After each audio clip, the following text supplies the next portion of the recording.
Йоу, къде си е? Бай Мангал, загуби се нещо. Пишеш по 10 ника, ти и Коста сте най-големите фенове. Днеска реших да ти направя ново филмче за заблудените фенове. Значи, мой човек, какво да ти кажа? Опитвам се да те набия в тиквата, че Фетел е номер 1 през годините и е направо най-гениалният състезател, раждал се наскоро. Обаче ти продължаваш да си хейтър. Не мога да те разбера. Даже чувам последно време и ония комик Иван Тенчев. Най-странното, какъв капацитет е това момче. Освен, че може да продава списание. Всичките данни и факти, които изкарва, са някаква шума. Нищо. Ама и той подзел една... Чакай, че да ти покажа къде съм ти избрал да ти снимам клипчето. Значи, това е Milton Keynes, фабриката на Red Bull Racing. Ако не ти е ясно. Ето тия. Тук батко ти Нюи създава в свободното си време ракетата на Федерер. Нали се сещаш? И тук е създал банските на Майкъл Фелпс. Ако не ти е ясно. Също така бутонките на Меси, на Кристиано Роналдо, на Юсейн Болт също той ги прави. Както и да е, отплеснах се заради този гениален инженер Адриан Нюи. Нашето момче Иван Тенчев и той подзел същата песен като вас. Фетел щял да се докаже като шампион, ако бил спечелил с друг болид.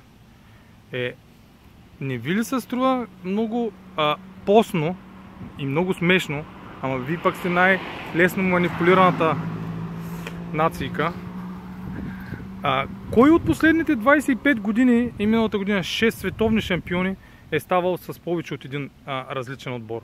Алонсо ли е ставал с втори отбор шампион? Кими Райконен ли? Джейсън Бътън ли? Да те попитам аз. Единственият, който се сещам за последните 23 години е Михаел Шумахер.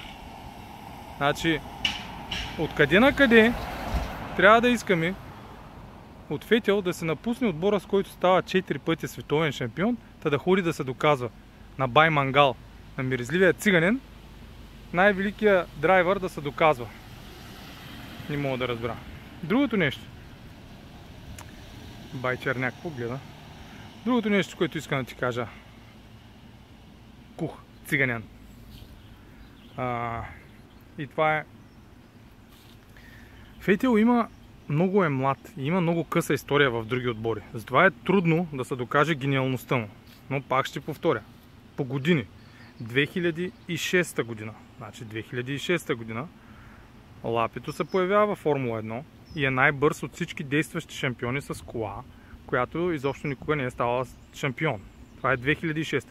2007. За първи път се качва в болид на Формула 1 официално, защото 2006 е неофициално поканене заради уникалните си способности. И веднага бележи точки. 2008 Фетел бие изцяло колите на Red Bull и на Адриан Нюи, като кара в италианския отбор Скудерия Торо Рос. Така, 2008 Фетел, ако сравниш появяването му срещу Алонсо с Реното, което беше секунда и половина пред Торо Росто, Фетел бие винаги Алонсо с Реното. Тъй като съм неподготвени, е възможно някои от фактите да ги бъркам. 2009 автоматично качва на Red Bull вице-шампион и то с 5 или 6 отпадания. Добре, колко още трябва да ти доказват? И кариерата му е много кратка, разбираш ли? Той не може да докаже колко е добър в другите отбори, просто защото не е карал достатъчно в младите отбори, в по-некадърните отбори. Но доказателствата са огромни, разбираш ли? Другото нещо, що бил 3 секунди по-бърз. И 5 секунди да е по-бърз, аз се кефя. И последните 7 състезания да ги вземи, аз се кефя. Това е доказателство. Ти как не мога да разбереш, че той израства като човек? Фетел от 2010 беше един келеш, който кара бързо и нито пази колата, прави грешки, а Фетел от 2013 е къде е израснал шампион. Та защо се питам аз да сменя отбора, като такива топ журналисти, в кавички, като Иван Тенчев, щял да се докаже като сменял отбора. Защо да го сменяме? Нека да дойде някой, който да победи Фетел и Red Bull. Та, мой човек, айде, останалата, хейтър си, ако слушаш точно хубаво фактите, ще ги разбереш. Да, и никой не е стартирал повече последен и е да завършвал на предни места с некадърен болид от Фетел. Разбираш ли? Провери си статистиката, когато е карал Торо Рос, колко пъти е стартирал от бокса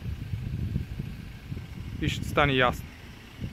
Айде, заблудено хейтърче.